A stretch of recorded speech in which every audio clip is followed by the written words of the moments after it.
Ian's there. Okay, so with that said, we're going to begin. I will call the meeting to order late at 7:13 due to my technical ineptitudes, and a shout out of appreciation to Risa for her saving the day. We'll start off with our roll call. Please say yes if you are here. Krishna Kumar, Yes, here. Frank Chauvin, Here. Karen Gall, Ian Hawksworth, Here. Howard Kurtzman, Here. David Martin, Yes. Tanya Shand. Good evening. Hello, Matt Fay. We do have a quorum, and so we will begin our work. So thank you, everybody, for joining. It's good to see you all. And I think we're going to have a relatively short meeting tonight. In part, we only have a few items on the agenda, and also in part, the Shaw Main Street's Eat and Drink Shaw event is tonight from 7 o'clock until 9:30, and I'm hoping to get over there and join them around 8:15. So we'll dig in. The first item on our agenda under new business is a review of a resolution that I have drafted. I've gotten some feedback from our vice chair and from Frank Chauvin. I want to put that up and for us to go through it. This resolution is in part a result of our 2 public hearings on the topic of a neighborhood management authority. Risa, if you see David Menny in the audience, can you kind of promote him as well so he can be a part of this conversation? Howard, go ahead.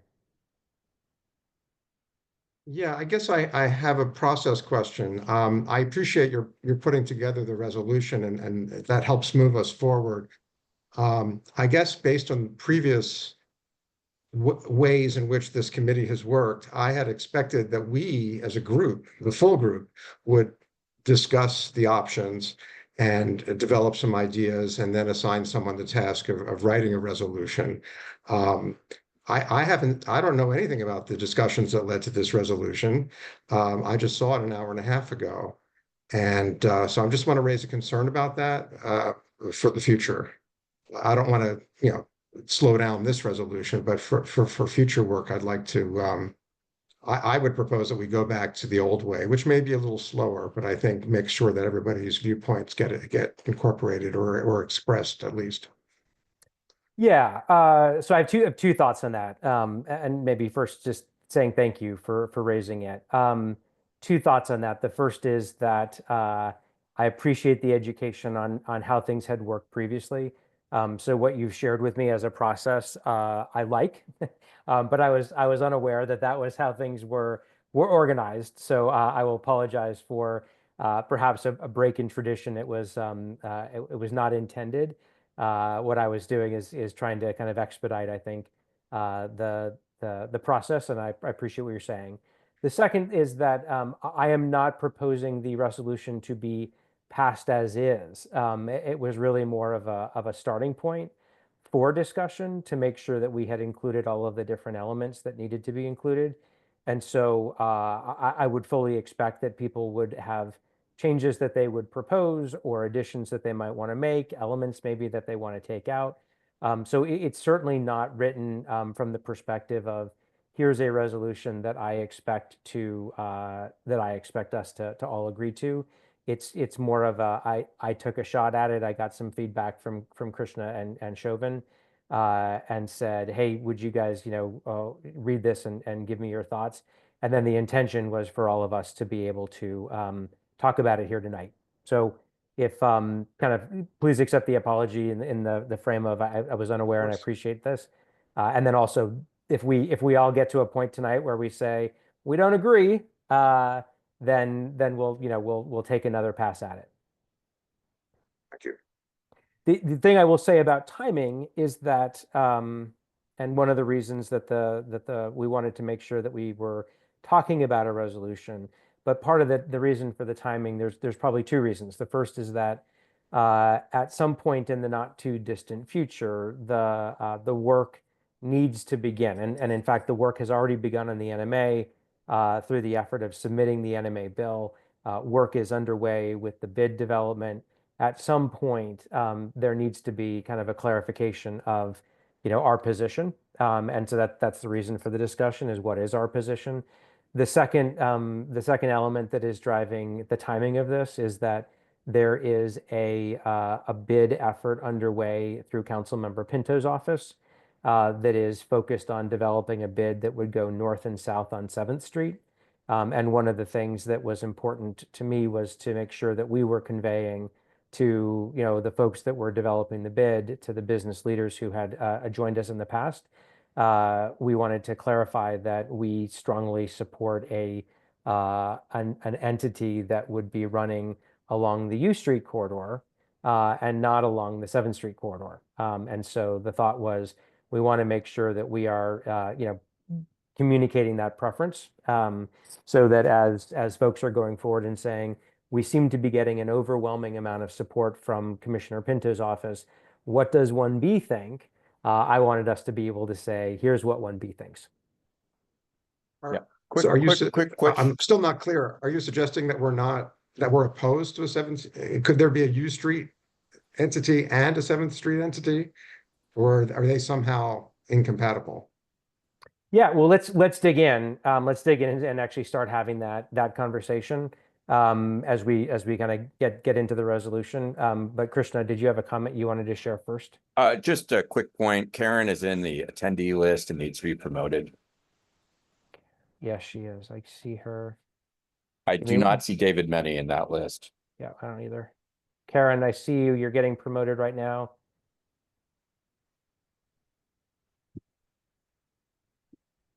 Yeah, and Howard, just to your There we point, I think the goal here was just to get some basic framing so we could have a discussion.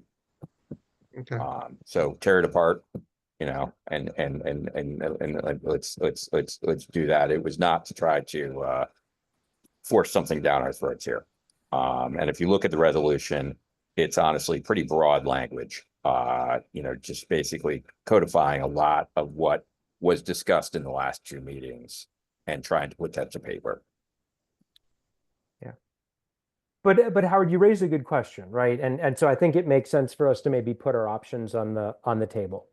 So the first option that we have is the question of structure. There's an NMA structure and there's a bid structure. The NMA structure, as we've been educated on it, is essentially a kind of a governmental structure that is created through the passage of a bill by the council, and it is funded through existing tax revenues that would then be repurposed to support the NMA. The bill as written does kind of draw a distinction that a bid could not form in the NMA. My understanding from talking to David Meny is that they are thinking through how a bid and an NMA could coexist. But as written today, it says you pick one or the other. The bid structure, the NMA, sorry, also is a bit more comprehensive in terms of the geography that it covers. It said, we're going to be a neighborhood management authority, and so we're going to include the business corridor, and then we're also going to capture north and south along U Street, a swath of residential neighborhoods, and presumably provide a level of services in the residential areas. The bid, as we learned about the bid structure from folks who have formed bids in DC before, is more concentrated on the business areas, is funded by a supplemental tax, real estate property tax, and is formed by the process of getting property owners to sign up to willingly tax themselves to fund the bid.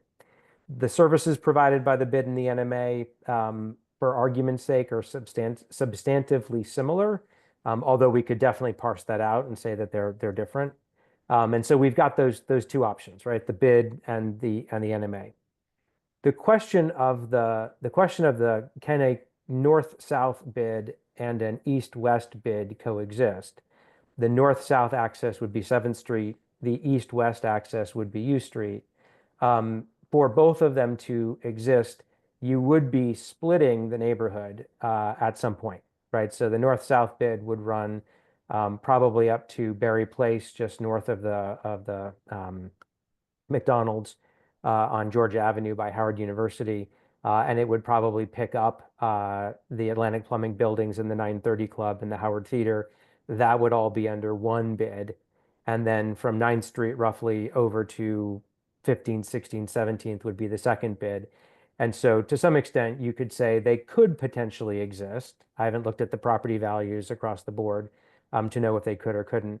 But it seems that you would be dividing a neighborhood into two different components. And so the reason that I wanted to put a resolution before this group was that I wanted us to say, look, we have a strong preference that the bid is oriented along U Street and that it runs the full length of the neighborhood rather than dividing the neighborhood.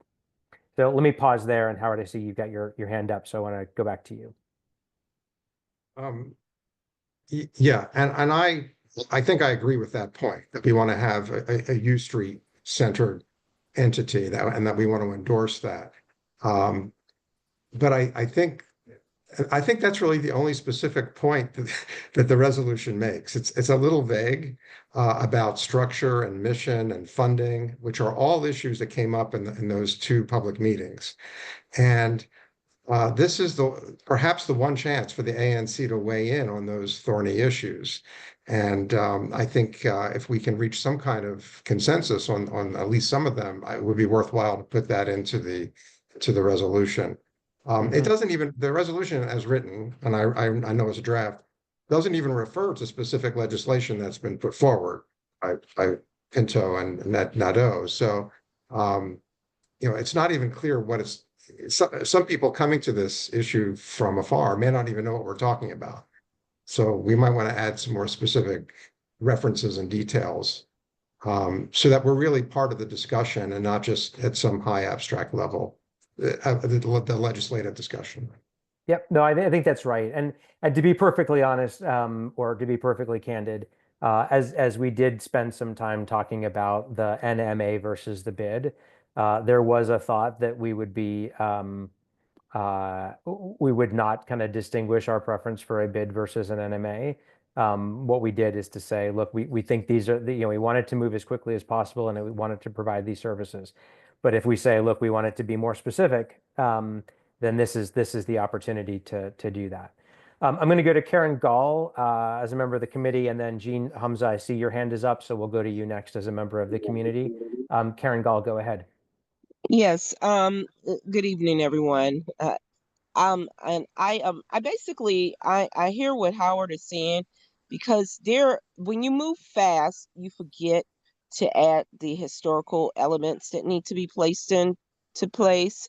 And you forget to add the members of the community who have been disparaged for quite some time.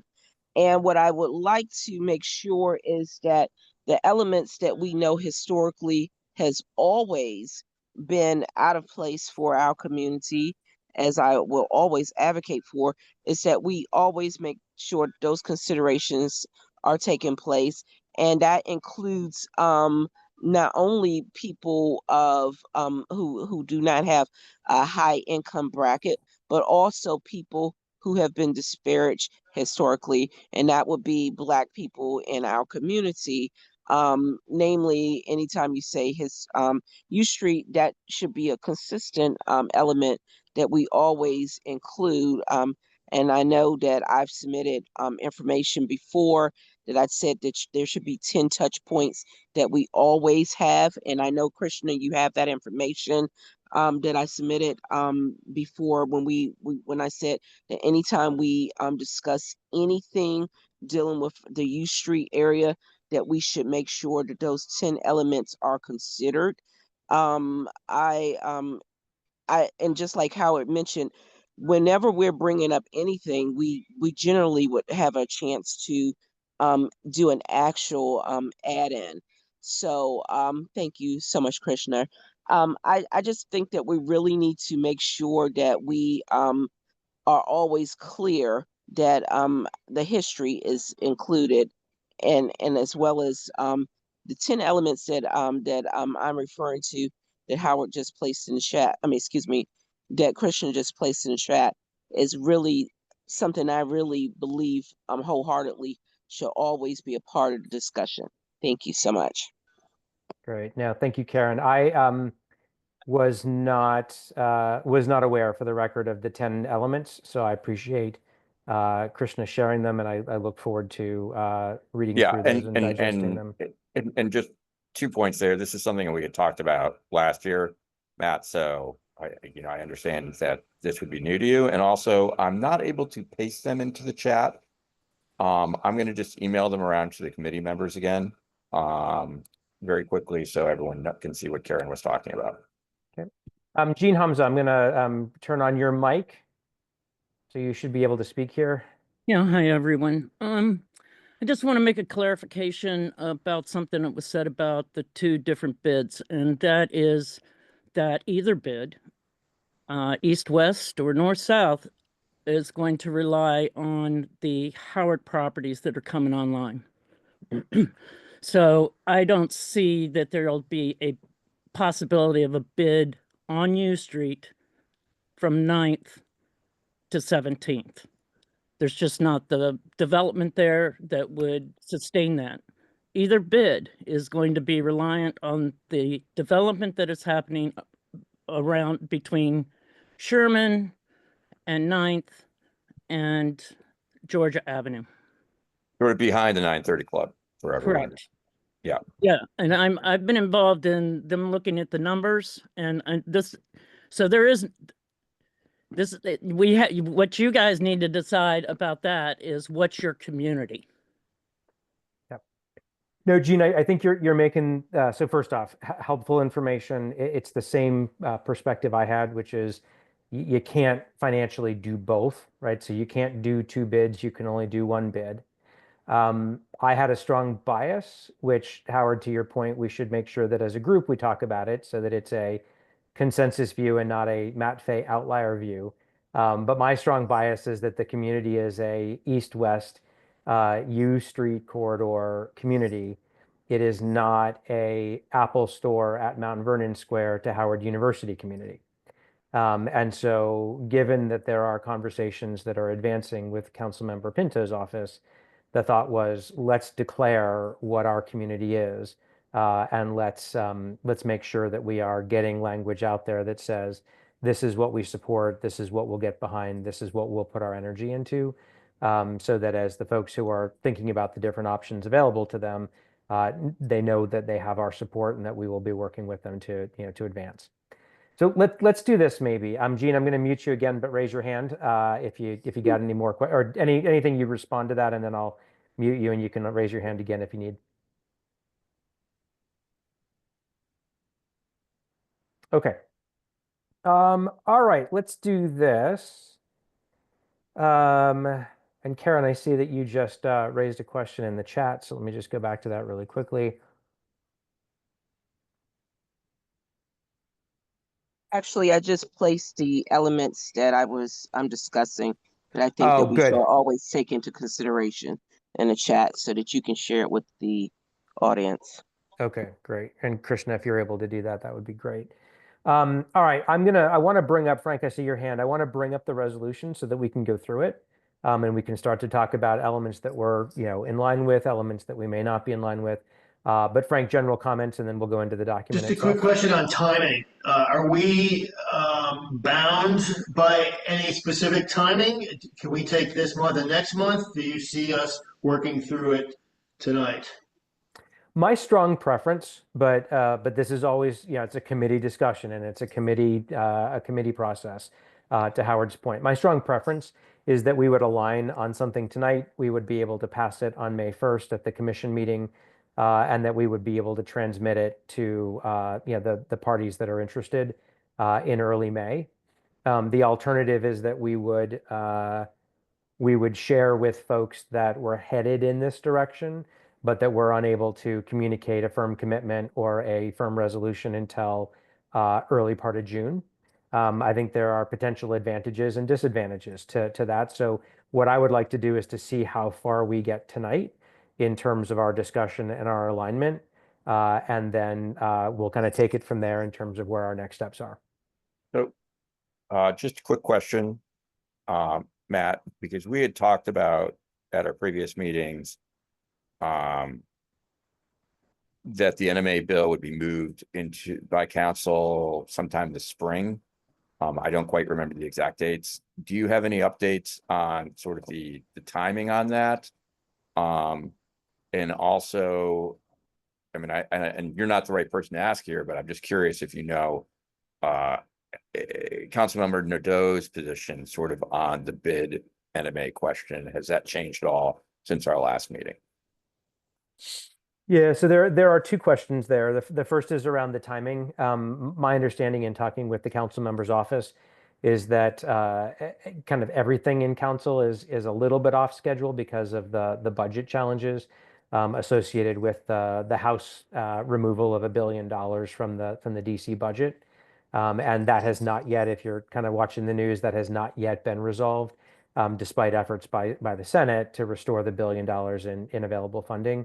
So kind of everything that was focused on getting to a final DC budget by the beginning of May seems to be off schedule.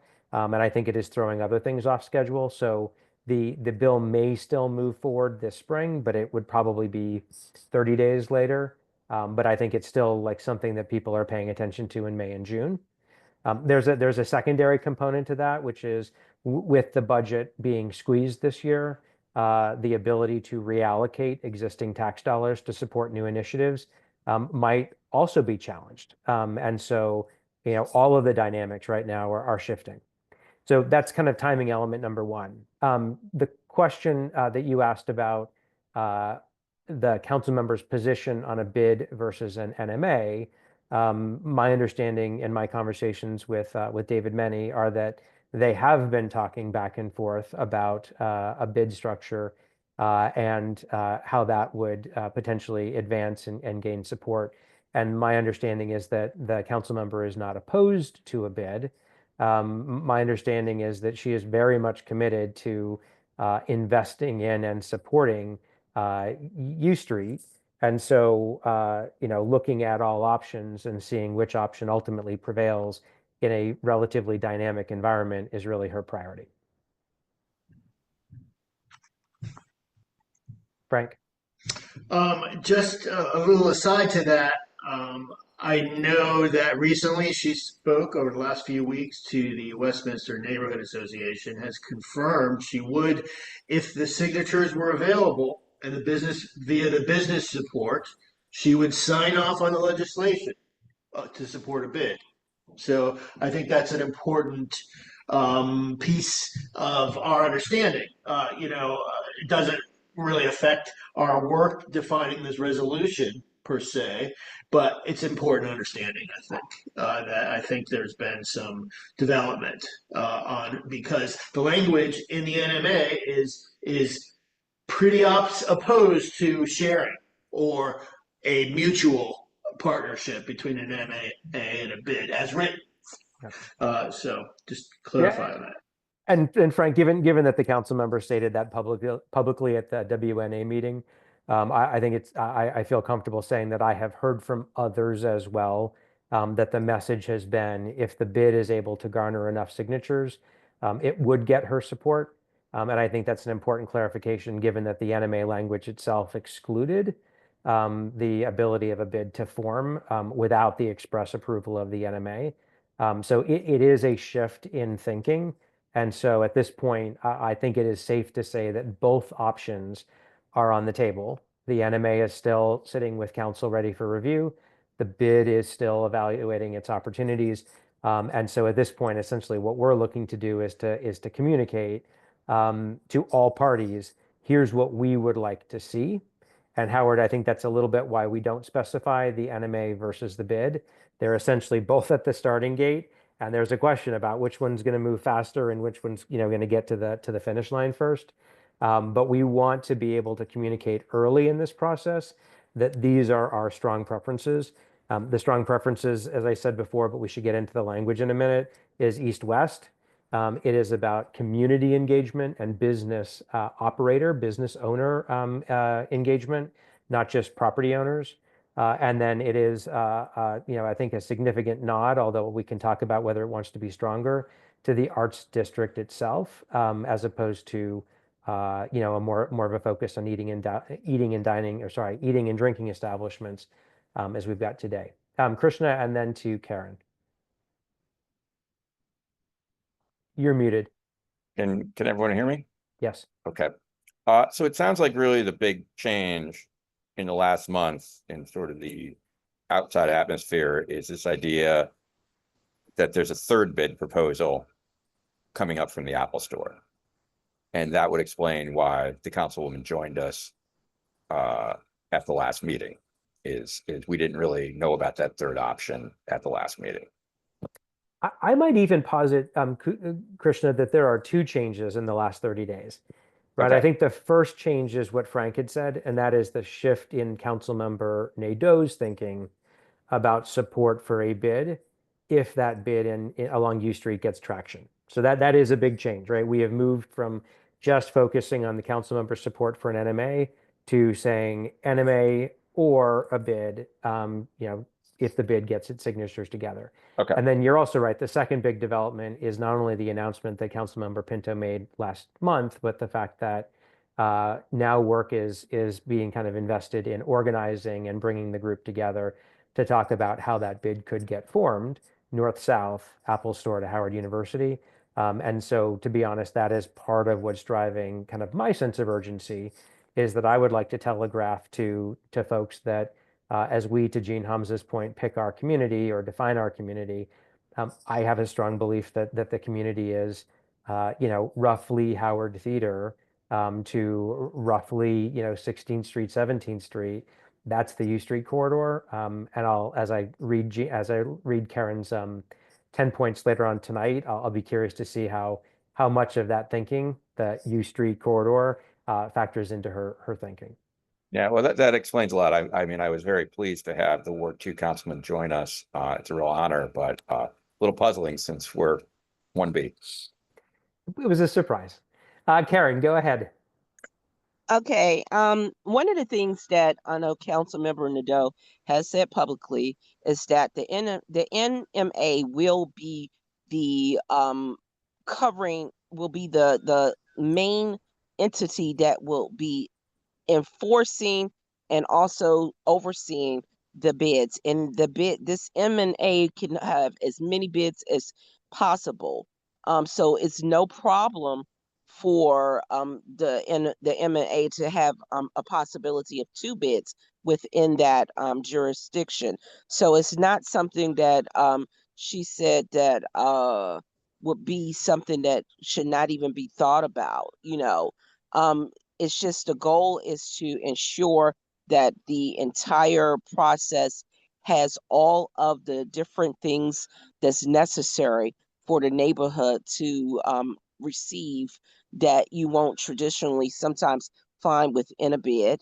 And that I really like the way that it's set up, but I think that the bids, as she mentioned, doesn't really have a lot of the input from the community members that is necessary. You know, a bid is just basically hyper focused on business. But one of the things that I brought forward before with her when David was explaining about the NMA is that the way that they had basically sized up their input was way too small for a community that's really, really interested in having community members involved. So that to me, I think is one of the components that we really truly need to work on. And I did place within the chat different things the questions that we should ask whenever we're entertaining any particular type of things. I hope that each one of them was able to be seen by the community. And I really know that you're not able to read through each one of them because of time, but I really want us to make sure that we are looking at things from a holistic point of view, that we're not omitting our actual community and the actual understanding of what the community wants is not overshadowed by a few businesses or business entities in itself. That's my really, really big concern. Thank you. Yeah, I think I would share those concerns, Karen, in terms of making sure that we've got residents and business operators very much at the table. Whereas, yeah, the bid structure typically is a result of property owners coming together and forming the bid. And so I know that's a part of the language. And we're going to get into that in just a second. I'm thinking that rather than putting something up on the screen, I want to have a conversation with this group about first principles. What do we think is the most important thing for us to include? And then we'll go back and start to think about how we want to reflect those, which Howard, I think, is getting back a little bit more to maybe our more traditional process of drafting a resolution. So Tanya, first you, and then we'll go to Howard. Thank you. I just want to make two comments. One is that for a split second, many, many, many moons ago, I was the president of the U Street Main Street. Before marriage, before kids, before all of that, way back when. And I resigned from that position because I found that it could not be everything to everybody. You know, it was the businesses. There were people on the main streets that wanted that U Street Main Streets that were really focused on more social issues, and there were those that were focused on the business.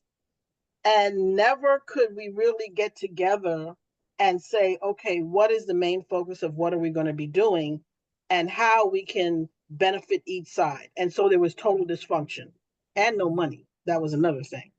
So I just want to I'm just saying that to say we should keep that in mind. Yeah, The Tanya, second- Tanya, I know you've got a second thing to say. Let me maybe comment quickly and just say Sure. the ANC in this committee is not going away, right? So I appreciate your kind of idea of keeping the work focused. But the bid is not, or the NMA shouldn't be expected to be all things to all people.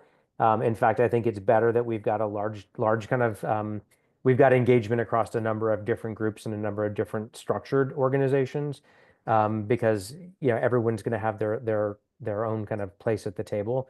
I think we want to make sure that nobody's excluded as we go forward. But you're right, the bid is not intended to be all things. Sorry, you had a second point. Yeah, so I just wanted to caution about that because I lived that and it was not productive. The next thing is that I've been on this committee, I don't know, 15 years. It's been a long time. Once those older guys left, then I was like, wow, you've been on here for a long time. And during that time, most of what we have done is try to course correct what the government is doing.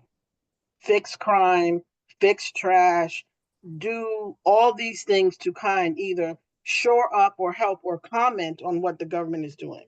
And I'm a public service government advocate, but I am beginning to see that government cannot do everything.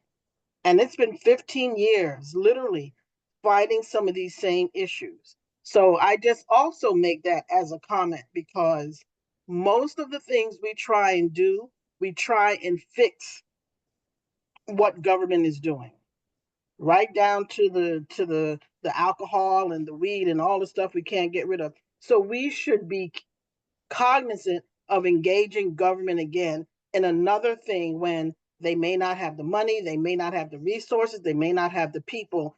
Just something to think about while we're making these decisions. Thank you. Yeah, good point. Howard and then Krishna. Yeah, well, I also have 2 points, and my first one I think relates to Tanya's first point also. One issue I think we need to grapple with is the mission, whether we want to take a stand on the mission. I think, Matt, the way you wrote it, there was really a focus on safety and cleanliness. And I think everybody agrees that those really need to be addressed. Those are high priorities. And you might argue, well, let's have a specific focus on that. And so we can devote whatever government and private resources to dealing with that problem. On the other hand, I'm very sympathetic to Karen's points about the need to address the neighborhood holistically, particularly in light of the historical and cultural significance and ongoing cultural developments in the neighborhood. So how do we promote those? But is that something that belongs in this entity? So I think we need to make some decisions about that. The second point is that if we do want to make a case for the full use, for the entity to address the full U Street corridor, including up to, say, 17th Street, I think we need to mention that there's going to be redevelopment of the Reeves Center and of 1617 U Street. There are going to be major changes in those areas. And so there's a need for an entity that can monitor and manage those changes for local residents and business people and community leaders. So I would just suggest that we mention those as well explicitly in the resolution. Thanks. Great, thanks. Great points. Krishna. Yeah, I just wanted to sort of build off sort of the second point that Tanya raised, and also kind of relating to what Howard was saying, which is kind of what are the threshold questions we're trying to answer. As you said, one is sort of geography. What is our neighborhood? I think two is this issue of what is the level of community ownership here. But I think the third issue, and what really struck me about Tanya's comments is, you know, what are we really trying to accomplish with a new entity? Are we trying to just overlay a new level of government services, or are we trying to bring a new voice to the table? And just in my personal view, and also based on what we've heard in the last two meetings, I think we really need to be bringing new voices to the table and locking it in there. We don't need just an overlay of that. And I guess where I'm coming down on that is saying, when I look at the NMA, I'm looking at that as an overlay structure. We'll get more government services, which are great. We clearly need that. But on the other hand, I think the bid idea, it's bringing really a whole new voice to the table. And that's really what we need on the U Street corridor. And to me, that's a critical distinction as well. It's sort of captured in some of the talk about having the community being represented on the board. But I think what we're really trying to say is, you know, we just need somebody there doing these regular meetings and talking about this all the time, and not just us. Yeah. What if we, I'd call it first principles, but Krishna, I like the way you kind of laid it out as the core questions. Maybe we start there, right? And Howard, part of what I heard maybe implicit in your comments was the idea that an entity would be useful, and we should make sure we included X, Y, and Z. Maybe we start there, right? Do we, right? If we think about making a resolution, the first question in my mind is, do we need an entity, right? Before we even talk about what the entity does and things like that, you know, is that something that we support? I used very generic language on purpose, a place management entity. Do we believe that we need a place management entity? The second question, I'm putting them out there together because I actually don't know which one is first, is when we talk about we, what does we mean? Does it mean the U Street corridor? Does it mean a small portion of the U Street corridor? Does it mean something else? But what are our thoughts about, you know, what defines this community? And then whether we think that a place management entity would/could add value.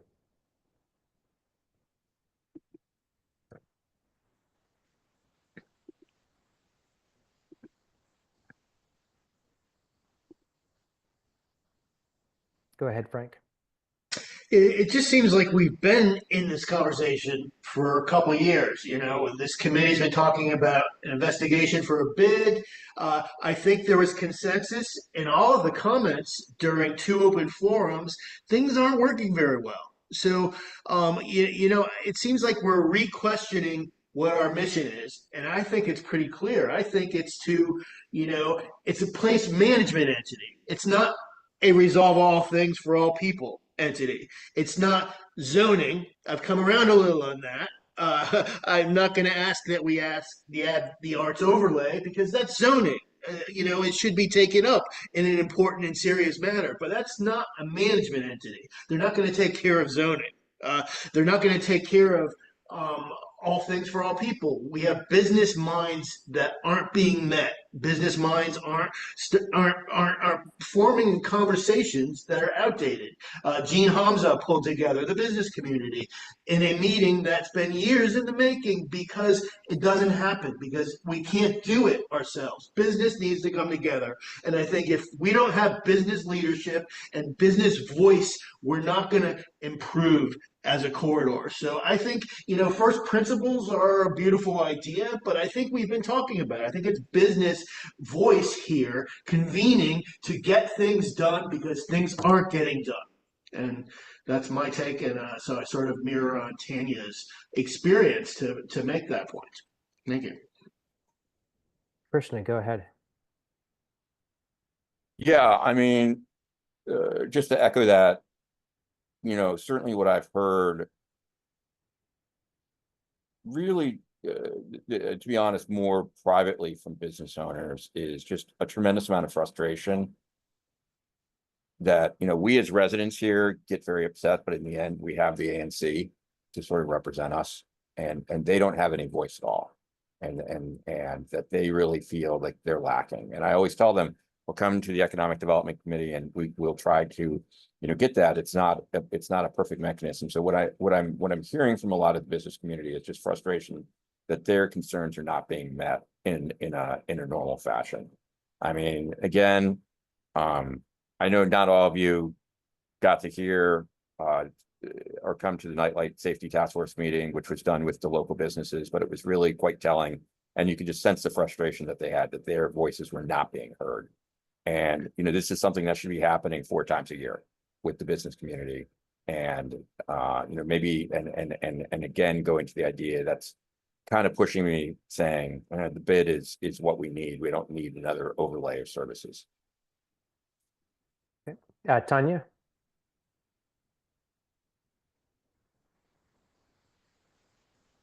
Tanya, you're muted if you're talking. Sorry, I'm trying to cook dinner at the same time. So you can have an entity, right? I think, and I was reading over some of Karen's 10 principles. And you can have an entity where you can say, we want to have a certain number of community people on the board or whatever. So there's representation from the community on the entity. And you can say, because some of these wayfinding, placemaking opportunities can also highlight Black Broadway and some of the historical context of what U Street is.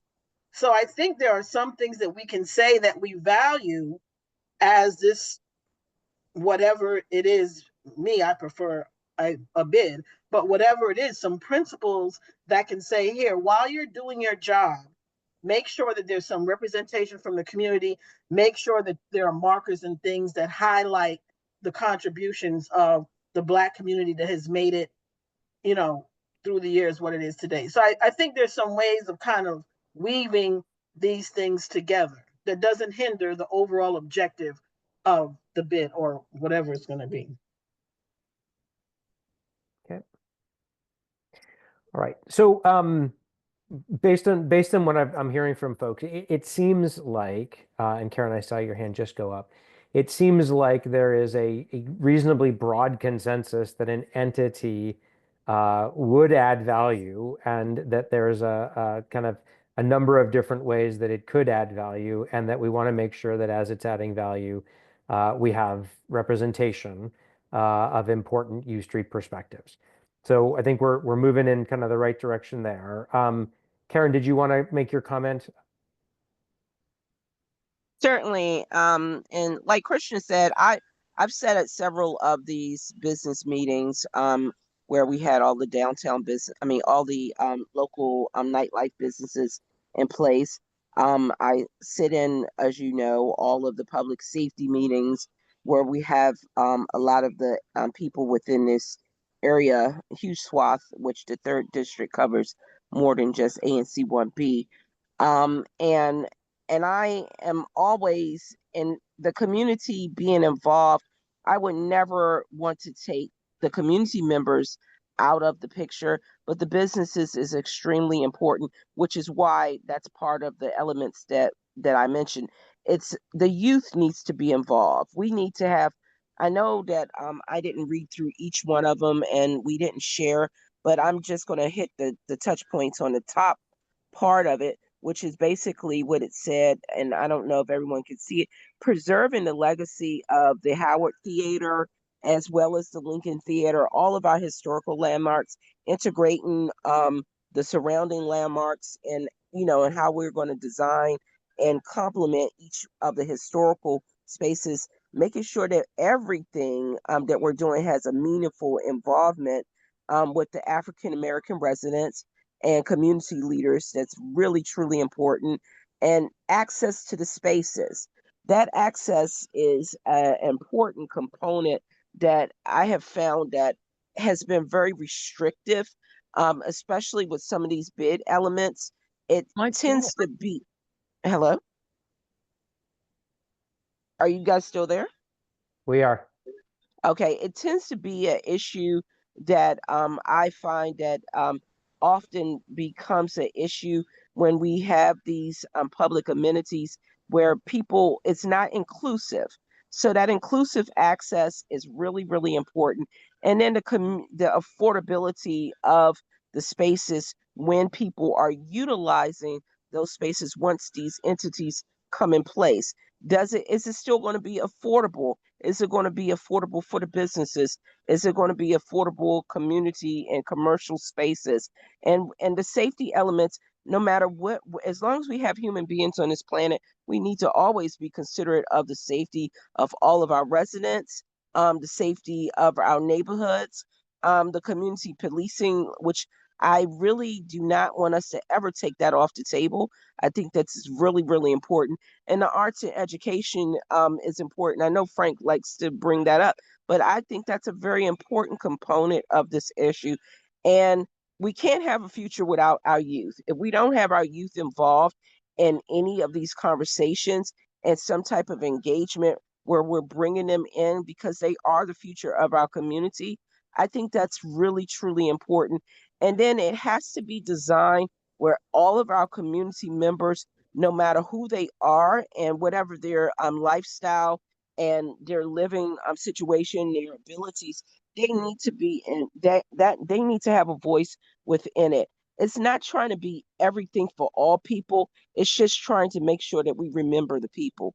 And that's what I really, truly want to make sure that those things are added in. I rarely hear these things come up in conversation.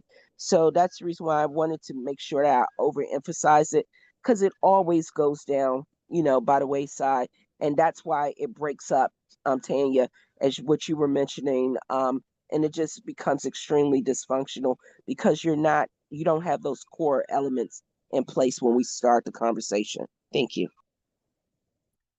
Yeah, no, Karen, I think you made a lot of really good and very important points. I think I'm going to try to maybe connect the dot a little bit between what you had said and what Tanya had said earlier, and that is there is no one entity that I can envision that is going to be able to do all of the important work that you just laid out. And so, in my mind, at least, what I'm thinking about are we have actually we have a very focused question in front of us, and the focused question is about a place management entity that will do certain but not all things, and whether we are supportive of that. And then as I think about your broadening the conversation, Karen, to include these other really important perspectives, constituents, et cetera, one of the questions that then I come to is, gosh, we should be focused on championing other structures and other initiatives and other investments because those things are needed too. So I hear what you're saying, and at the same time, I want to make sure that we stay focused, because I think at the end of the day, there's two bad things that could happen. The first bad thing that could happen is that nothing happens To me, I think that's a bad outcome. The second thing that could happen is that we get something, but that something excludes important voices. And so I think the balance that I'm trying to strike is between supporting and encouraging something to happen that we think is going to add value, and that encouragement comes with some strings attached, which is don't create this thing that doesn't listen to other people. The strings are community engagement, and that's a big part of what I think we're going to talk through is, how are we defining this community? It's obviously businesses, it's obviously residents, and then we've got a lot of other components as we think about the historic businesses that have been on U Street for a long time, communities that have been living along the U Street corridor for a very long time, and thinking about how we engage and involve folks. Krishna, and then I want to kind of get to a point where we can start to pin down a couple of things. Yeah, what I was actually going to maybe try to transition myself here, because I'm just looking at the resolution you circulated, Matt, and I think a lot of the language it's really already captured that we're discussing has been captured in that. I think maybe it would be a good time to start looking at that and seeing where we want to work with that language and make it a little bit more precise, maybe, and to capture our intent and what we've heard. But a lot of the things that that we've just discussed are really in the be it resolved section of the resolution. Okay. Well, let's do this. Let's pivot a little bit. I'm going to share on my screen here the draft resolution. Okay. Can folks see this okay? Sorry, I need a thumbs up. Yep. Okay, great. So let's just go through them. And Howard, to your point earlier, right? I want to clarify that this is not intended to be a take it or leave it. This is intended to be a jumping off point. It's broken up as any resolution, I think that I've seen tends to be, which is we've got some background, which is the whereas, right? So we've got a bunch of things that we believe or that we have done or that frame the current state. And then we've got some therefore be it resolved to say this is where we'd like to go, right? This is what we'd like to support. So let me maybe start, and the question would be, as we think about the first whereas, and we'll go through them each one by one, do we generally agree with it, yes or no? And then what tweaks would we want to make to it so that it was more accurate reflection? I am going to do a quick kind of show the markups.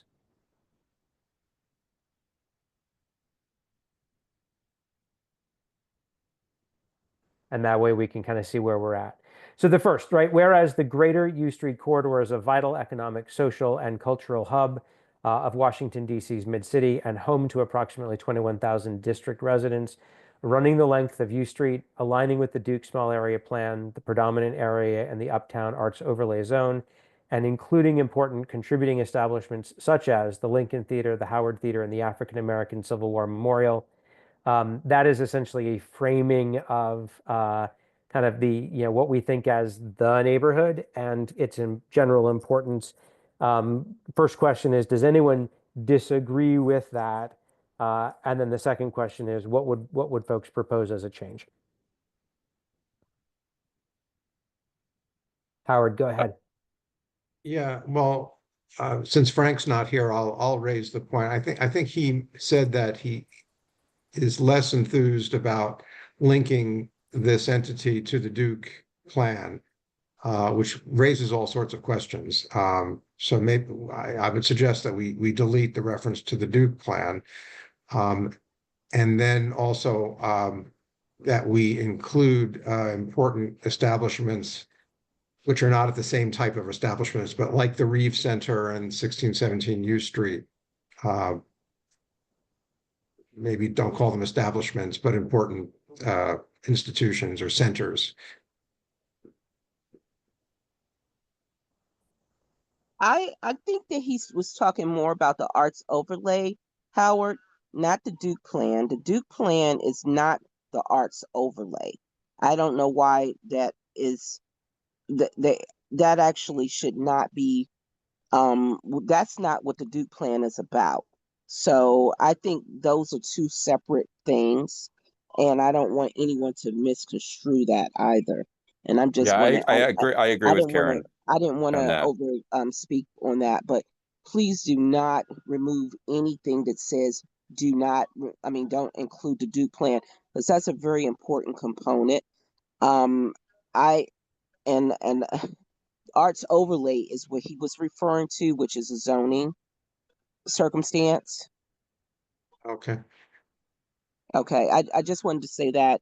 And then quickly, we're talking east west. We do need to talk north south, because there's a huge area that goes all the way up to Florida Avenue. Historically was a, if you guys know anything about the way Florida Avenue historically was, it was like it was the way it was set up historically.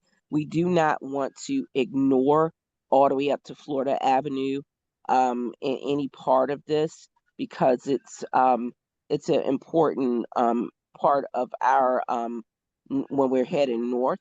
But as we go south, we also want to be conscientious of the whole Logan Circle area, um, to be inclusive, even though it's outside of the 1B area. I really think we just need to be conscious of that too. That's all. Thank you. Okay. And we're going to talk about geography here in just a minute. So just Um, two minor edits. I don't know if Yep. we want to say mid-city. Okay. I know that the previous bid effort was the mid-city bid, but when I see mid-city, I think of it as the taxing designation. I don't know if anyone really has any emotional attachment to that word. Gene probably could correct me on that, because it maybe had more meaning 10 years ago.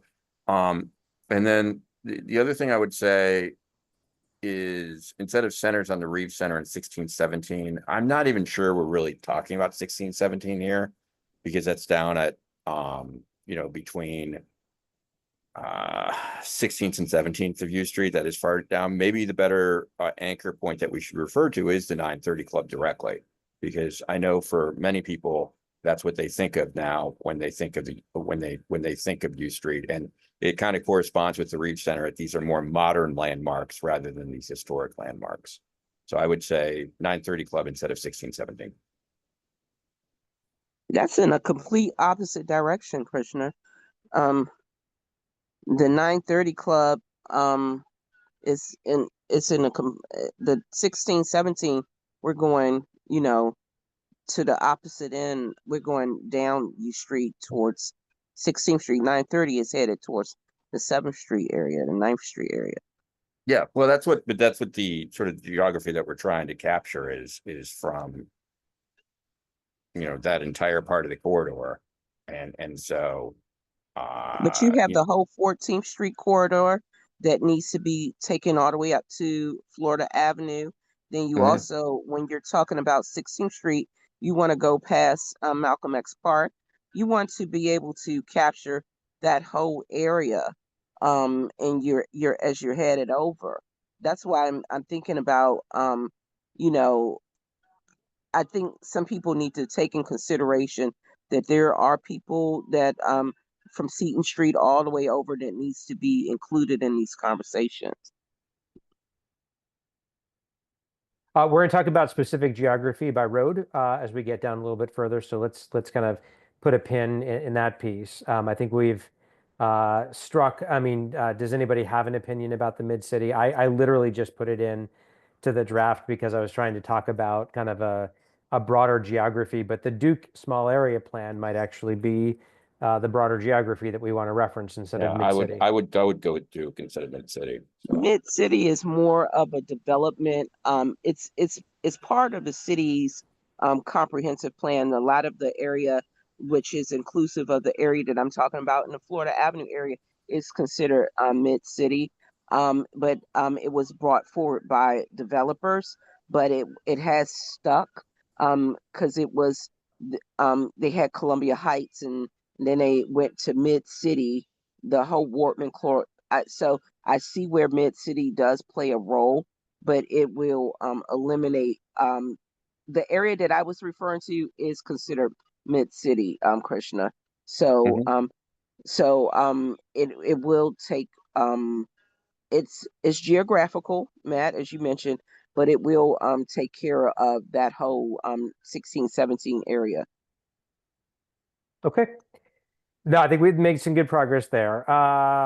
Next, right, whereas the ongoing development of this vital corridor, right, referencing back to the U Street corridor and residential neighborhood has outstripped the available public resources, resulting in routine failures of public safety, provision of needed sanitation services, performance of regulatory inspections, management of pedestrian vehicular staff flow, and parking enforcement.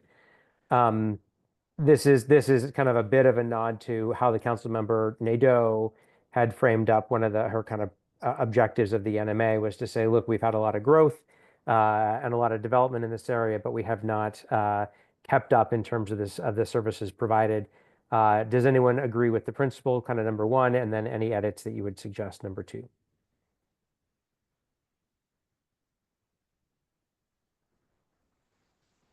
Howard, go ahead.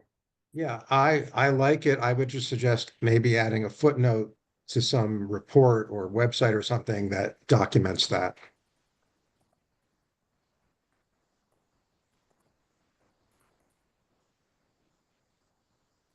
Okay, great. Other thoughts?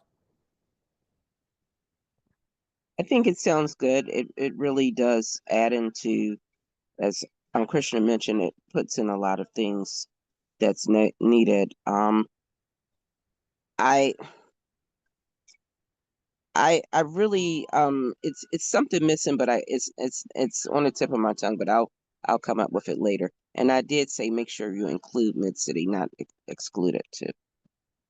Oh, you did want to include Mid-City. Yes, sir. Do plan, but but comma Mid-City. Yes, sir.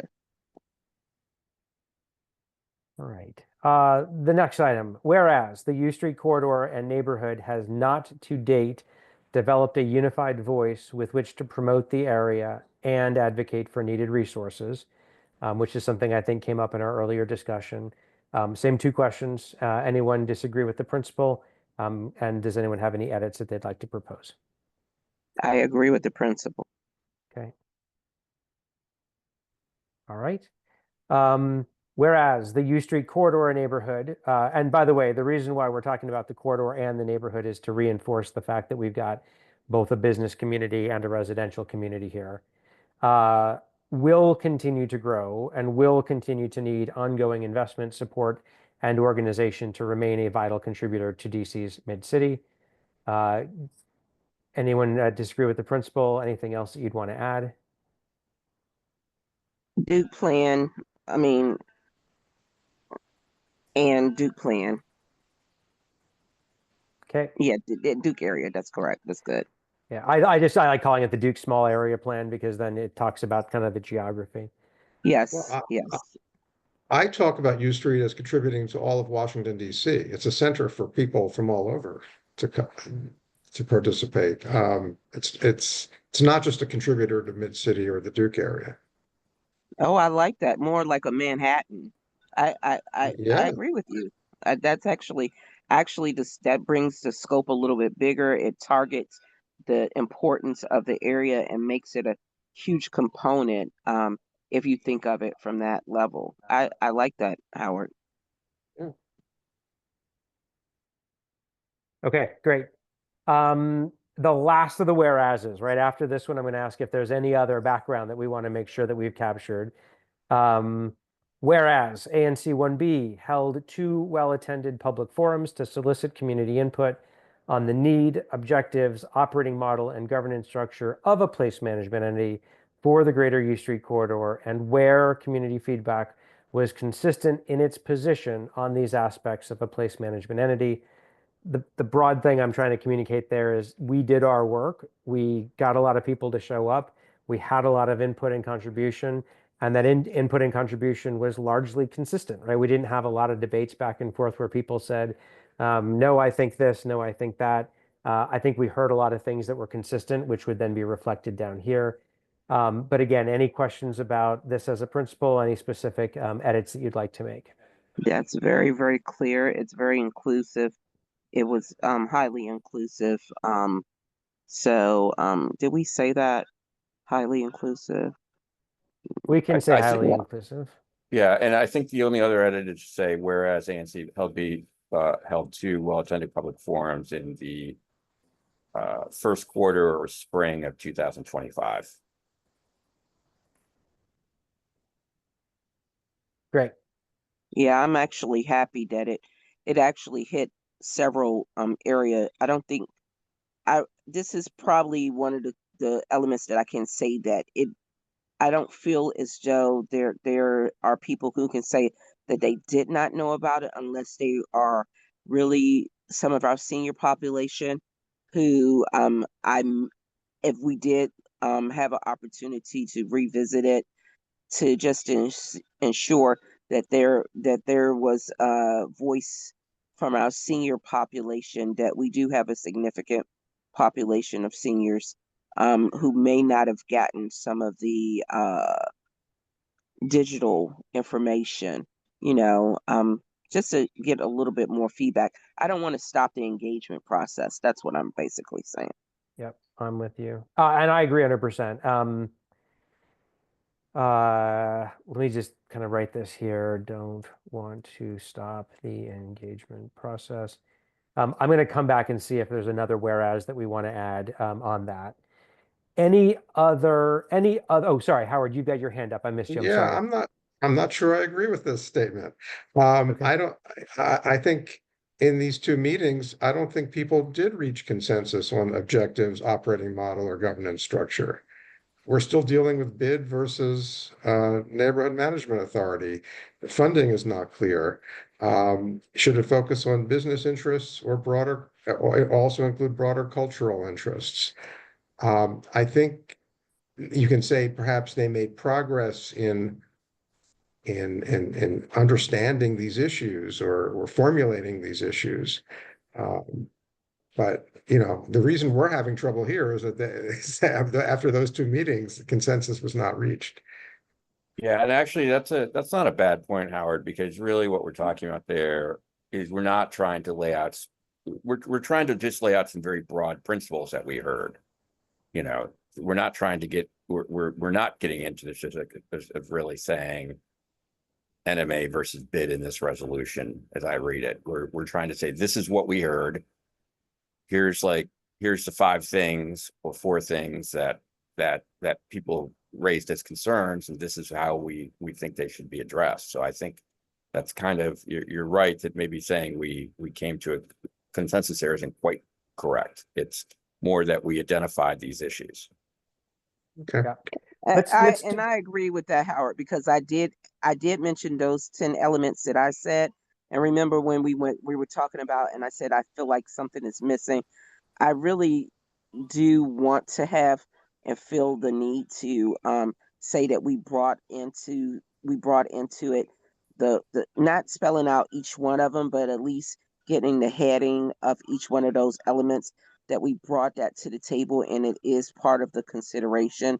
The different points that I brought forward that I placed in the chat, because it's really necessary to say that we're looking at those particular items. But I was trying to find out exactly how we were going to place that in this resolution. Is that clear enough, Matt? It's really important that we showcase that we're going to focus on those. And Howard, I agree, because we did not really get a true consensus but we were trying to sort of move away from going down a rabbit hole. That's the reason why I sort of went with that, because I don't want us to be dysfunctional in it, but I really do, as Matt say, I want us to land somewhere and start working on something. But I do want this to be a document that has the opportunity for growth. Yeah. Look, I think I'm good, Howard, with the idea that it wasn't consistent.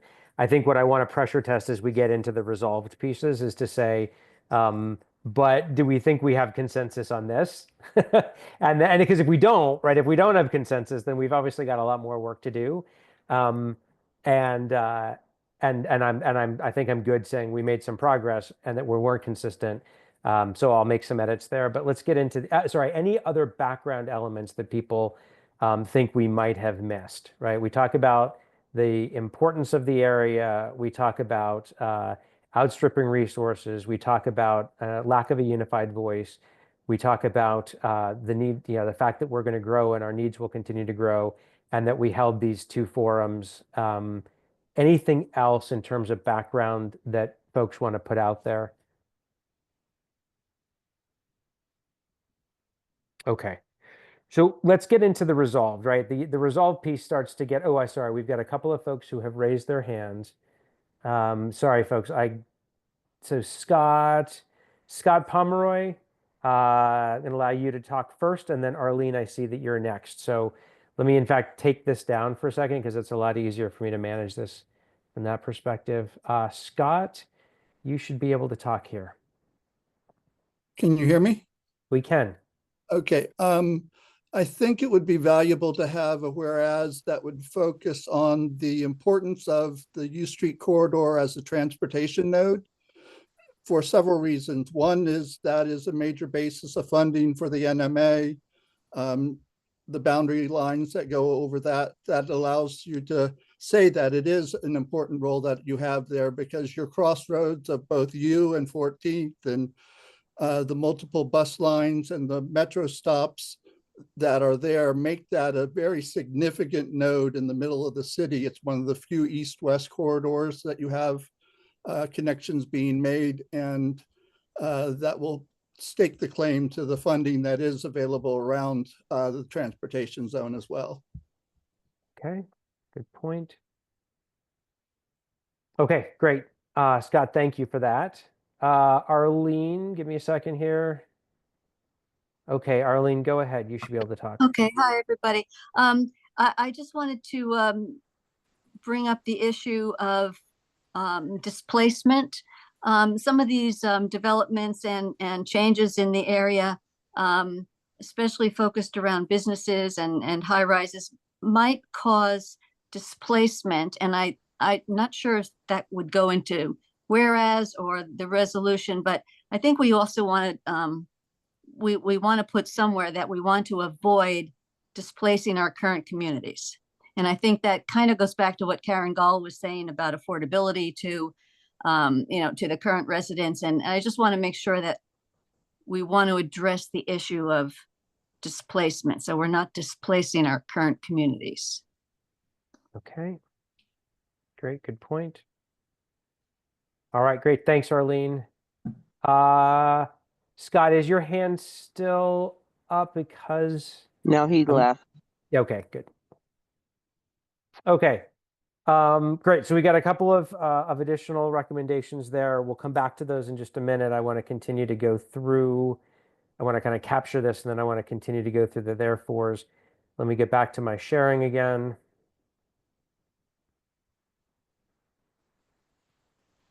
Okay, so now this is where we pivot, right, from kind of what is to what we would like to see.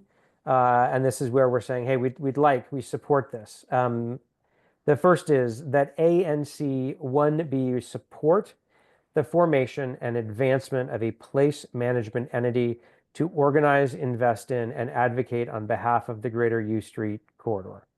I'm going to just say this myself. I was very specific in not choosing either the NMA or the bid. That was done on purpose. If we want to get more specific, we can. I will just give you my background on this, which is I don't think at this point we have heard enough feedback to say that we don't want an NMA.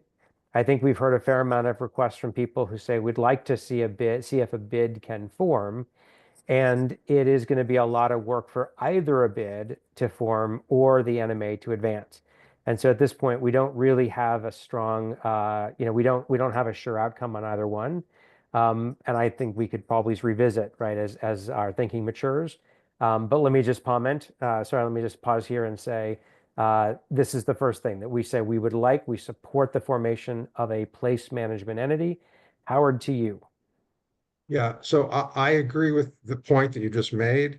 But I think in the write-up here, we should say explicitly that the specific form of the entity remains to be worked out with options that include a bid, NMA, or potentially other options.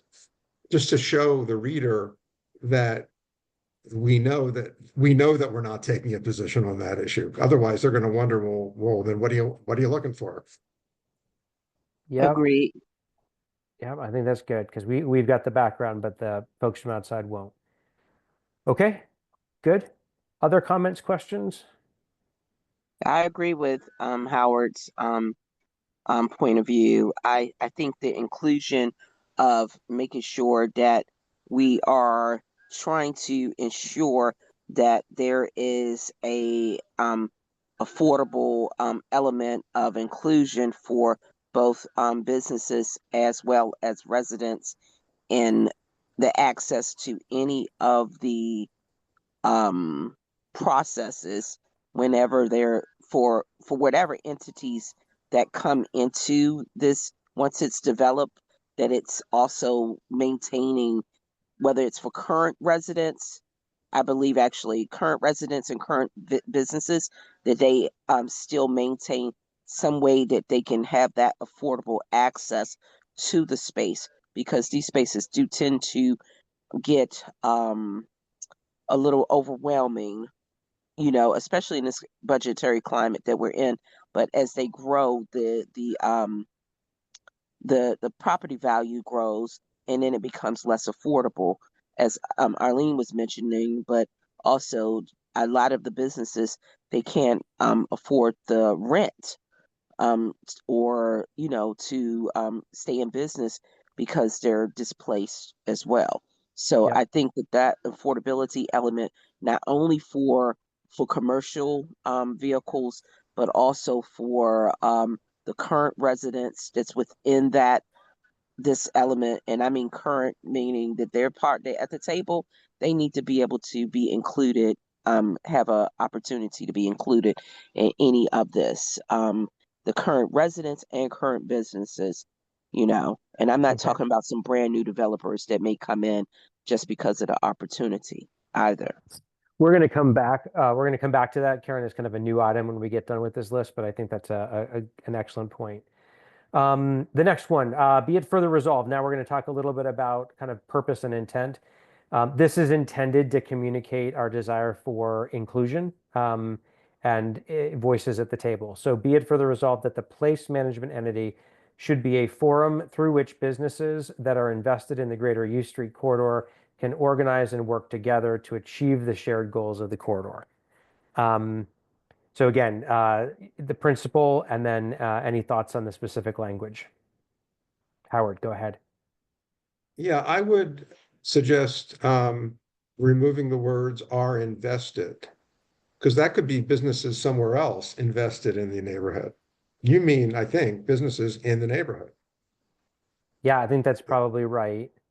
Yes, the residency element really is important. I think that's an important component, because most of the bids or most of the elements that DC really tries to make sure that you actually have people who live in that 10-block radius, and they also are not someone who just lives in New York, but actually has, as you mentioned, that Howard mentioned, by invested only as placeholders to make a ballooning profit Yeah. off of something. It's Yeah, really, really important. Howard, I think it's a good call. When I was thinking about invested, it was more of a personally invested in the Yeah, I future figured. Yeah. success, but I think this is an important clarification. Okay, other thoughts? Do we want to have anything that is stronger, right, than a forum through which and can organize and work together? Those are kind of the operative words here. Do those convey what we're trying to do? Is there anything we would want to do to potentially strengthen or activate those? I think that as I was mentioning, and I don't know if you heard it, that I think it's really important that we do showcase the the job opportunities for the residents as well. Whenever we're building on it, that we're looking for people within this area up to a 10-block radius. I think it's really important to build back and bring funds in and keep the whole elements of sustainability for the community. That's really important. Okay, you'll notice I'm misspelling things because I'm just trying to keep Right. notes going. To All keep right. a sustainable community by incorporating employment opportunities. That's pretty much where I'm going within the residential boundaries up to a 10-block radius. Okay. All right.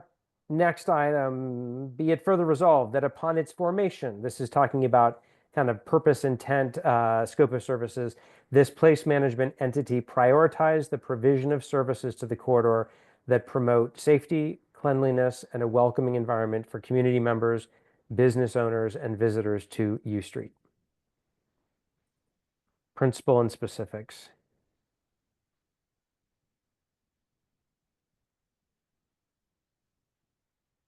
Okay. I think one thing we're missing from the language throughout this resolution is that we're trying to build an economically healthy neighborhood. Yeah. So maybe add to that list, safety, cleanliness, and prosperous or economically healthy. Yeah. Maybe that's what Karen, you were getting at with sustainable, and addressing employment and affordability as well. And Certainly. economically healthy for for a diverse, it's a bad word these days, but for a diverse population. We can say diverse in Washington, D.C. Okay, for now, yeah. It's not a bad word ever. You can always keep the I good agree. in everything. I've got two hands up in the community, so I'm going to go to those here quickly in case they're weighing in on specific elements. We don't get too far ahead. Arlene, you are the first. Okay, just back, I guess, one or two resolutions. When we say the U Street corridor, can we also say on behalf of the U Street corridor, it's residents and it's businesses? Because I think we need to emphasize that it's not only businesses, it's residents. So just by saying U Street corridor, if we add the language businesses and residents. Is And that, yeah, okay. Okay, Well, and actually, Arlene, let me just jump in there because I think what we've been trying to, the language that we've been using elsewhere in this resolution, I think you raised a good point, is the corridor in the neighborhood.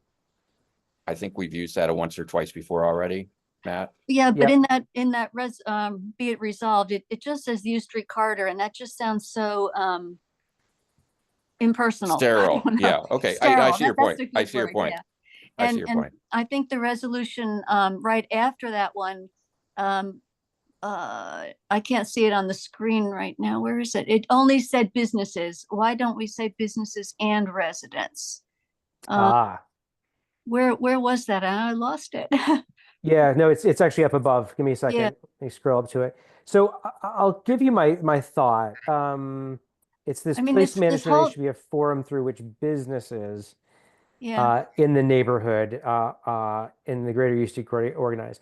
So the thought is this, and a couple of people had made this comment, but we should discuss it. There really isn't a representative body for businesses along U Street. The ANC is intended to provide the voice for residents.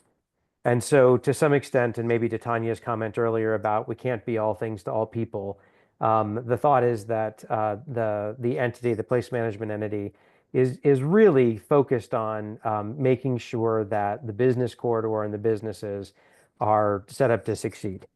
And part of what we heard from the folks that were talking about the bid is they said, look, when we do a good job of taking care of the business corridor, fewer issues tend to then fall into the residential areas.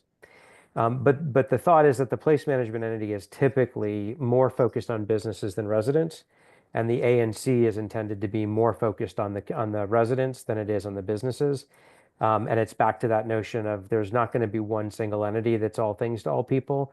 We're expecting that we're going to have different entities that are all kind of taking their position and providing equal representation. I see your point, but I still think that we need to place management entity to organize, invest in. Well, on behalf of, you're talking about residents too. So, you know, I just don't want to leave the residents out of this. If they do decide on an NMA, then you are going to include residents.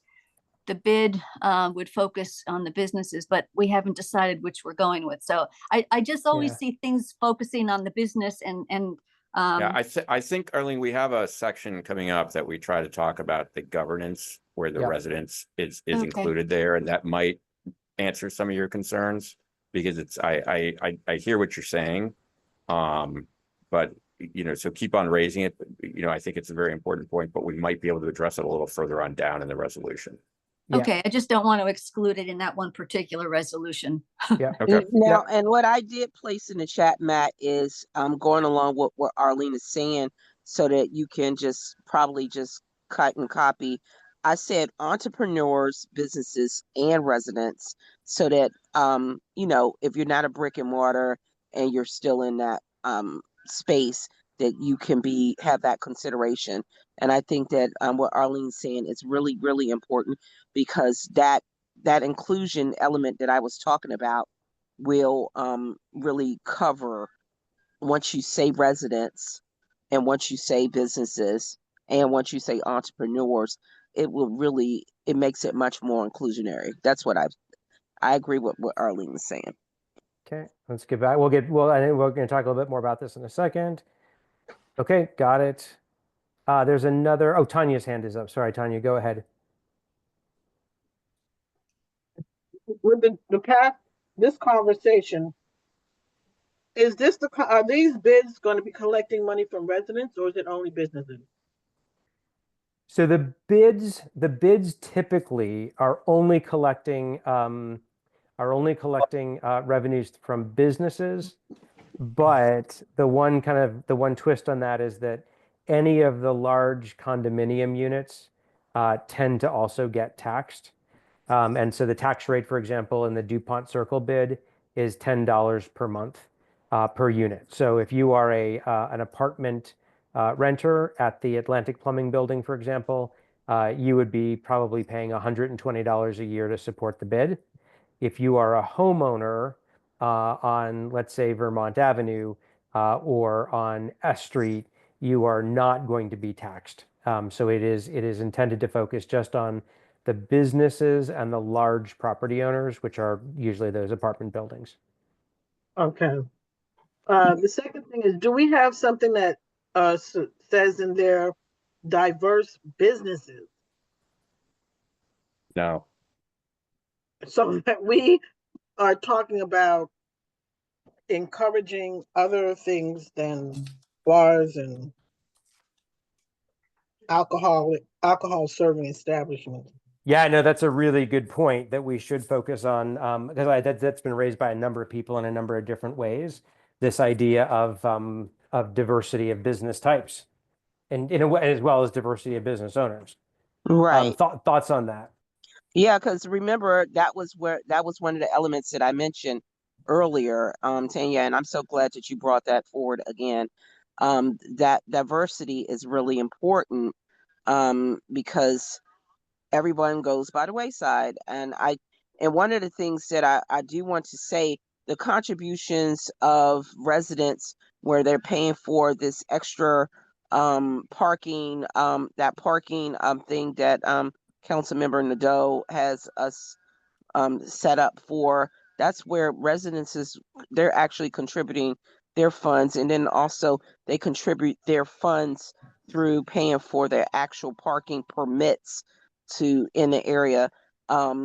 It's a whole lot of different things that we're being taxed upon, and we're not receiving the services that we need to receive. And I think and I say this all the time, if you have a vehicle and you have to pay for the permit parking, you're not getting what you paid for because you don't even really get a parking space. But I think all of those things that we pay for that's outside of our normal living of our property tax, I think that if they're going to go up, then everybody needs to receive some type of benefit. And so that's where the resident component comes into, that they're paying into these bids and all these extra elements. And I think that I think that they said if you have over 20 units in a building, that they're taxing those buildings. So, Matt, where you said that it's not just condos, I think any multi-family building that has more than 10 units is being taxed in this particular for the NMA as well as a bid. That's what I believe. So just Um, making sure that that's clear. Yeah, Thank you, let me, Right. Tanya. I need to clarify. So you're saying the money The- that's being collected for the parking zone thing, would that Yes, go ma'am. to the bid? That's going towards the end. That's part of the funding that the NMA is taking in.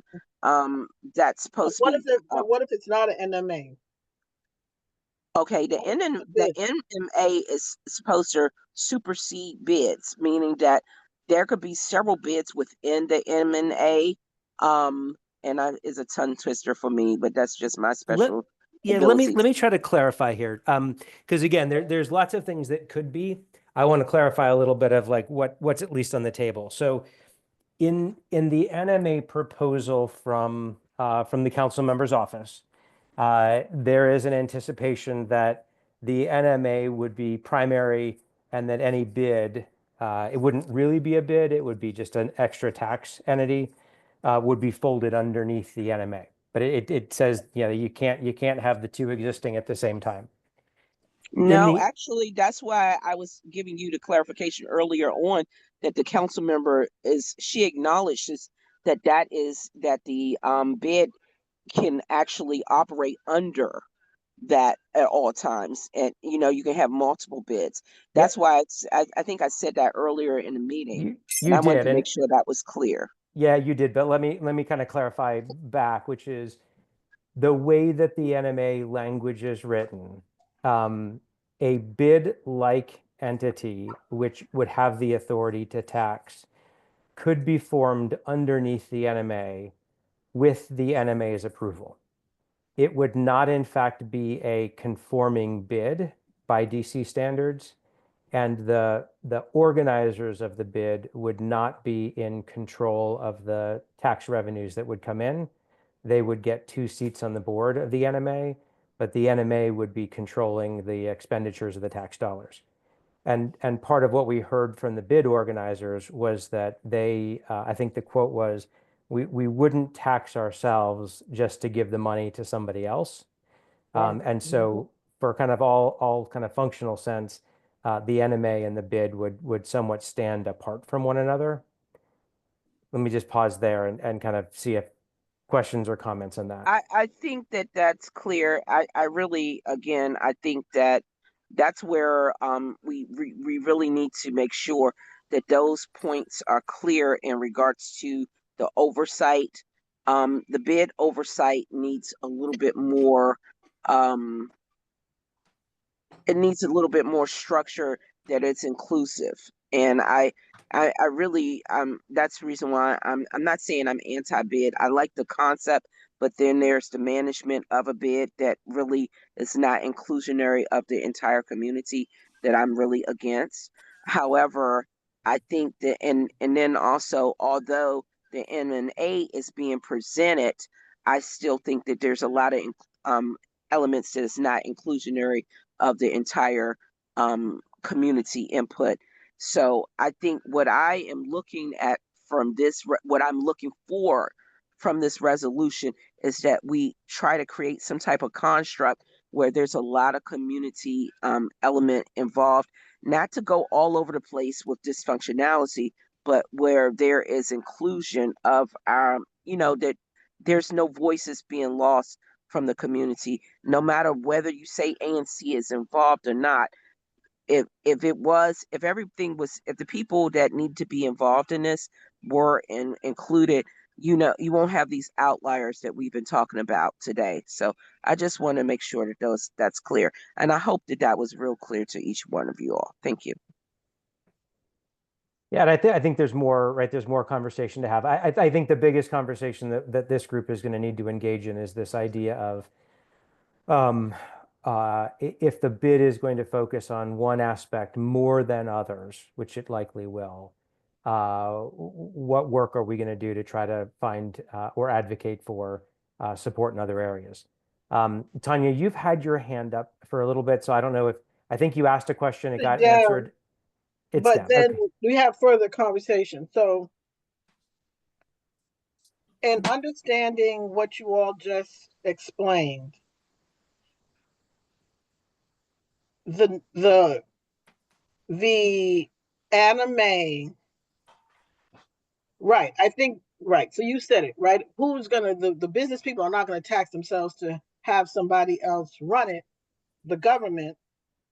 And my point earlier was that as much as I have worked for, I unfortunately do not have faith that the government, given all that I know after 15 years in this committee, can execute what needs to be done here and now in this community. And the funding, I mean, I think that is not even in our hands anymore. It's not even in district hands. It's in Congress's hands, because the minute they cut that budget, none of this is going to be happening. Zero. Nada. I agree with that, Tanya. And Yeah. and quite frankly, the parking and all that hasn't really produced a huge income. We need to find other ways in which we can fund this. That's why I was talking about we've been taxed with our parking permits. That money needs to actually go into this type of thing, as well as the parking, the actual parking for people who just park in outside of the zone, or the parking meter stuff.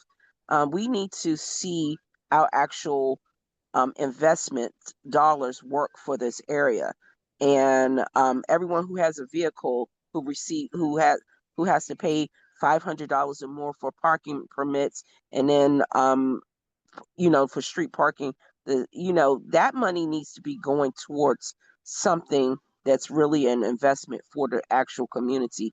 And people, their property taxes, that money needs to truly be going towards investment towards this community to fund this type of element. And I don't think that our money is being used wisely. So that's the reason why I said, if we want to look at sources of funding, those funds are already coming out of the residents, and I think that should be the resource that we tap into, since not to ask for there to be an increase in those with those particular things, but I do believe that we need to look at where our sources of funding is going to be. And so Councilmember Nadeau had said that the new parking what is it called? Inclusionary parking, whatever it's Performance called. parking. Performance parking. I'm sorry. I can't keep up with all the terminologies that they use. Okay, the performance parking. But it hasn't brought in any money, Right. even though at all. Okay, at all. You hear me? And Right. however, that's supposed to be one of the funding sources for the bid for this NMA. And I think that we need to really look at the real realities of where the funding is going to come from. And that's why I said, look at what we're paying for already, and let's make sure that money is being used for what we need. And Yeah. so, Okay, let's so do that's this. the reason why Let's I do made this. that choice. It's 8:52. I am going to end us at 9, period. This means that we will not get a resolution passed tonight, and we will not get a resolution passed by the ANC on May 1st. It's going to go to June. The other bid is going to continue moving along. The bid that's on U Street is going to continue its efforts. This ANC will not have a voice to guide or input on it for the next 30 days. Actually, more than that, it's going to be another 6 weeks before we'll get to another vote for the ANC. So at this point, right, I'm going to kind of get us wound down. Was that, excuse me, Matt, was that the point of this, the resolution we're working on tonight, is to work with the U Street bid that you're just telling me, you're telling us that we're bypassing? Because I didn't know that that was what was on the table. So Yeah, please well, forgive me. No. What I'm trying to set the stage for, and what I thought I had said at the start of the meeting, but I'll just say again, there's three options that are moving through their process. So the NMA bill is sitting with council. We've been asked to weigh in. There is a bid discussion and a group of people that are organized talking about a bid along U Street, east-west. They continue to work. There is a new frame which was introduced by Councilmember Pinto at our last meeting, where she said I would support and advocate for and want to invest in a bid north-south on 7th Street. All three of those are moving forward. And so my sense of urgency was that this committee and this ANC have not at this point communicated a position. We've done some really good work in terms of facilitating hearings, doing the education. I think we've got some good insights. And so what I was hoping to do was for us to be able to broadcast out to the community that these were the preferences that we had of the community. I underestimated, right? It's my first run at this. I underestimated the amount of additional alignment that we needed to do. And I'm committed to doing that alignment. But at the same time, I just want to highlight to folks that the weight of Commission 1B, its residents, the business owners, et cetera, its weight is going to be unheard and unregistered for another 6 weeks. And we're gonna have to get to a resolution to be able to have a voice in this, because we definitely have a stake in it. Its outcome. I do in the actually have a middle, or very strong, sorry, Tanya, give me 1 second. I have a very strong concern about this. As the ANC of the area, you have these different elements that's going down within the ANC. The U Street bid, how did that manage to, there has to be some weight in from the ANC for any of those things to proceed.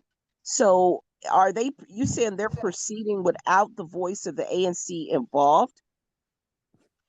No, Because I'm not saying that at all. What I'm saying is that time always marches forward, as and that always, that work is being done, and that if I was in a situation where someone was saying to me, "Hey, I really support the idea of a bid going this direction," and the other side is not being as clear about its support, that might influence where I put my energy. so the goal of us tonight, which is what we've actually wordsmithed quite a bit, so you can bring it forward. However, we don't want to have a rush job or a quick cutoff where the discussion is still going on, Look, and I'm saying that. I'm happy to do 15 minutes. I'm going to limit everyone's comments to 2 minutes at this point. But we gotta wrap this up. So let me go back to the document. Let me pull it back up. Let's keep people's comments to 2 minutes. Let's make sure that we're staying focused. And then we'll see where we get to in terms of doing this. But it is 8:57. I've got to get this thing wrapped up by 9:15. We've already lost two committee members, so we might not even have a quorum. And we got to get this. We got to get to a point where we've got some decisions. So let's do this next one. This is, I think, a really important one, which is the geography. Be it further resolved that the entity be organized to encompass the primary east-west axis of U Street Northwest, extending no further than 5th Street Northwest to the east, no further than 17th Street to the west, no further than S Street Northwest to the south, except between 7th Street and 8th Street Northwest, where the southern border would be Rhode Island Avenue, to allow the entity's service area to include the southern entrance of the Shaw Howard Metro Station, and no further than Berry Place Northwest and Florida Avenue Northwest to the north. We're not saying that it has to be this. We're just saying that this should be the focus area and that we don't think it should go further than that. Questions, comments on this, and we can talk about them just as a square, east, west, south, north, and see if we're in alignment here. I think that is in alignment because it was inclusive of Florida Avenue, but I think that's a good stopping point, quite frankly, because from 17th up to Florida would be really clear. I think that works. Okay, great. Other thoughts from others? Yeah, Matt, you may want to consider putting this at the top where you introduce the idea of a U Street corridor. It could go either way, but because it comes across as sort of arbitrary here, and there's no basis for these boundaries. But if you just make the boundaries an assumption at this top, maybe it flows better. I don't know. That's a good I point. agree with That's a good that. point. Very, very good point. This is where we try to get into this inclusion piece that I know a lot of people have talked about, that the place management entity be formed collaboratively with business owners and community leaders, as well as with property owners. What we're trying to kind of get to is that if it is a bids tend to be formed by the owners and not by others. We're saying we want it to be collaborative. Frankly, I want the NMA to be collaborative as well. And then at the board structure, reflect that collaboration and inclusion. So what we're saying is this is where we're really hitting on the points of let's really make sure that this structure that goes forward is going to have representation from the business owners and operators in the community, the residents in the community, as well as those who were originally founding the bid. The NMA specifies a different kind of board, which is delineated in the proposal. It does require an inclusion of business operators as well as 1 or 2 residents. So I think this would be an attempt to try to get the board structure of the NMA and the bid to be more closely aligned. Questions or comments on this piece? There's a question in the chat that actually goes into, it helps with this discussion. It's the third question about including Howard University in this conversation. And, we've talked about the broader inclusion of African-American business owners, entrepreneurs, and residents. But I think the key stakeholders are really, really important. That it's in a question and answer. The only Okay. thing I would say, Matt, is that last part of the paragraph and the board structure reflect the collaboration inclusion. I would propose trying to beef that up and say something like the board structure will have community membership.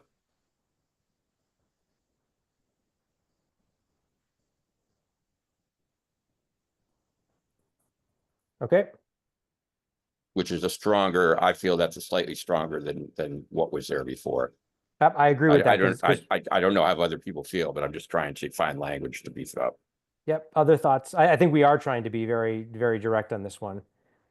Well, this would be a perfect time to add in the youth element that I mentioned earlier. We have the young mayors, we have the youth component, so that we are included in, including youth in it. And when we're talking about diversity, we can go through all of the entire rainbow of diversity and make sure that's included. That's my thing. I know someone said we just need to have a diverse population represented in this particular, and to make sure the definition is spelled out. That's my 1 minute. Thank you. Okay. The last one, be it resolved that the format of this place management entity allow for expeditious implementation such that the greater U Street corridor benefit from its impact as soon as reasonably possible, which is us essentially saying, please get this done soon. Is there a cleaner way we can say that? I don't want to pick on you, Matt, but I feel that was kind of consultant talk. Totally mean, fair. You Totally know, fair. I'm just trying to say, be it further resolved, we want this now. You know, Yesterday. the language there is very formal, and we just need to get something in there to say urgency is critical here. I was having a Time is of the multisyllabic essence. explosion. Okay. Time You is a of the consultant, essence. Matt? Yes. You got called Haven't you out. noticed? You didn't notice? That's Matt's why he a- was rushing us. He was like, Matt I is only have actually a 5 minutes. very, very good consultant too. We're lucky to have him. Oh, Okay. clean it up, clean it up, clean it up. He has a very good, a very strong head. I appreciate it, Matt. But I really think that that inclusionary language is important. We have we have I think that we need to make sure that we do strengthen it with the community stakeholders as part of where we're talking about language. I think if we say community leaders and community stakeholders, that would be inclusionary of every entity. But then also time is of the essence, meaning that this is a where it's a pressing matter, but and it has always been an ongoing pressing matter for our community. So I'm trying to think of a better way to say it than we need it. Well, we need it right now. We just shouldn't delay without delay. Does that sound better? Yep. Thanks for your patience, Matt. We've been trying you all night, haven't we? I just want to get it done. But it's important that this whole group, which is a really, really smart and committed group, weighs in, right? I mean, that's the way this stuff gets done. That's the importance of democracy. All right. So anything else so Karen's raised a couple of items here, and actually so did Arlene. The idea of a sustainable community. Howard raised the idea of economic vitality, which we included up above, which I think is important. I don't think we're going to address tax efficiency in this document, but it does speak to, I know, a broader concern that everyone's got. Is there anything? Go ahead. Sorry. The one thing I would say, maybe just this was a discussion on, what are we trying to accomplish here? We're really trying not to have so many bars and restaurants in the area. We want to bid to be able Diversity to of business. Yep. diversity in business, but I would also say, and I'm going to use Frank's term here, 18-hour traffic. We're looking for businesses that are open during the day. So the 18-hour traffic is a pretty good, shorthand for that. How about family friendly businesses? That's inclusive of it not Same being idea. just- Same idea. Yeah. Just we just have too many, bars, restaurants, pizza joints. But I think if we're specific about saying family friendly, that will be real clear that it's not bars. Yep. Okay. Howard, I see your hand up. Yeah, and sort of along the same theme, can we say something about that this entity will provide a voice for both large and small institutions and businesses? So someone in the chat mentioned, well, what will the role of Howard University be? I'm concerned that a big institution like that will overwhelm the voice of a mom and pop business. So there needs to be a way that all of these entities, all these businesses and institutions have a voice and can work together. So if we can be a little more explicit about that. Yep. Yeah, I that's mean, where I was going with entrepreneurs, residents, and Yeah. stakeholders. yeah, I mean, Howard, it's one of my overarching concerns is, if you're going to have an entity represent business voices, how do you make sure that you've got a broad representation and that these voices get heard where they're not being heard today? So I think that's a really good point. Okay. Anything else categorically that we want to include?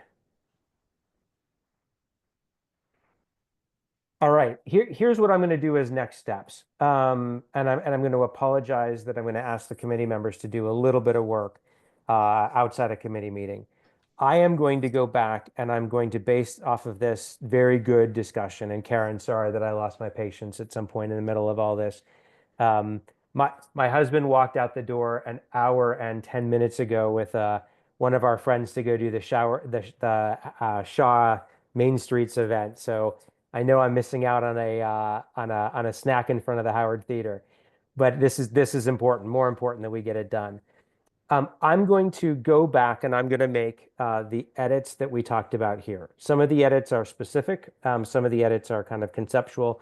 I'm going to make a round of edits. I am going to ask, I'm going to send it out to all of you on the committee, and I'm going to ask you to give me your feedback on it. We cannot and will not take a vote out of committee, but I'm going to look for folks to say that they are either generally in line with this or that they have some additional kind of things that they really need to do. Based on that, we'll make a decision as to whether this is ready for a prime time discussion at the ANC meeting on the 1st of May, or whether we need another committee meeting to finalize it. Jean Hamza, I see your hand went up, so I'm going to make sure that you get a chance to speak here. But I'm going to do that over the next couple of days, get this around to everybody so that you've got it for the weekend to look at. You've got my cell number. It's also in my email address. And so feel free to call or text me and say, hey, can we get a few minutes to talk? Again, I want to be careful about conversations that are outside of the committee. But at the same time, I also don't want to slow us down, and I'll share whatever feedback I'm getting with this whole group so that the committee is all in line in terms of what edits we're making and concepts we might be adding. Yeah, Matt, what we've done in the past, and you don't have to do this, is that we could vote to approve the resolution and give you the ability to make technical changes in the language on it. Okay. Subject to Exactly. final, because we do understand that, it's going to take a couple hours of work here to clean up all the red lines. And we've done that in the past. If people are comfortable with the concept of the resolution, I think we could move forward and just do that now. Yeah, and I that wanted to make a motion. So Great. Let's let Jean speak really quickly, and then we'll have that motion. And then, but my commitment stands, right? Which is, and the ANC can edit and amend this themselves. But my commitment stands to sending this back to you all with the final edits to make sure that, I appreciate the editorial privilege, but I also want to make sure that it's reflective of what we're talking about. Yep. Certainly, it's Jean, necessary. Yep, Jean Hamza, and then we'll get the motion, and then we'll wrap up.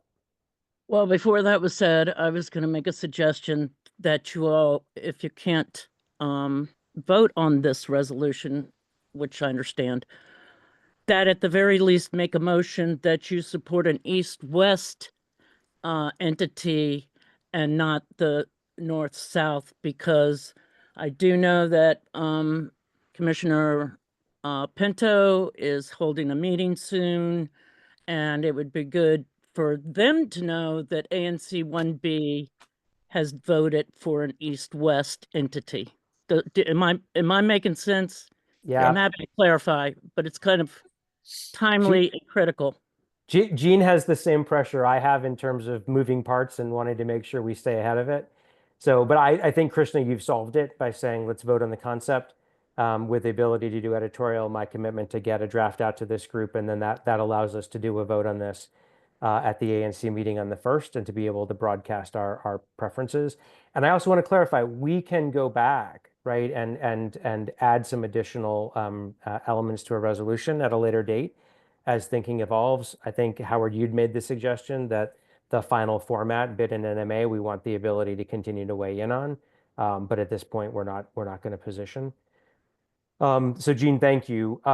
Krishna or Karen, do either of you want to make the motion with the appropriate language around editorial rights? I would like to make the motion that based on this resolution that we have written at hand, along with the editorial rights that will pursue and the red line, correcting the red lines, and the committee's weigh-in afterwards, that we recommend to the full ANC that we adopt the resolution with the editorial input as needed on the entire entity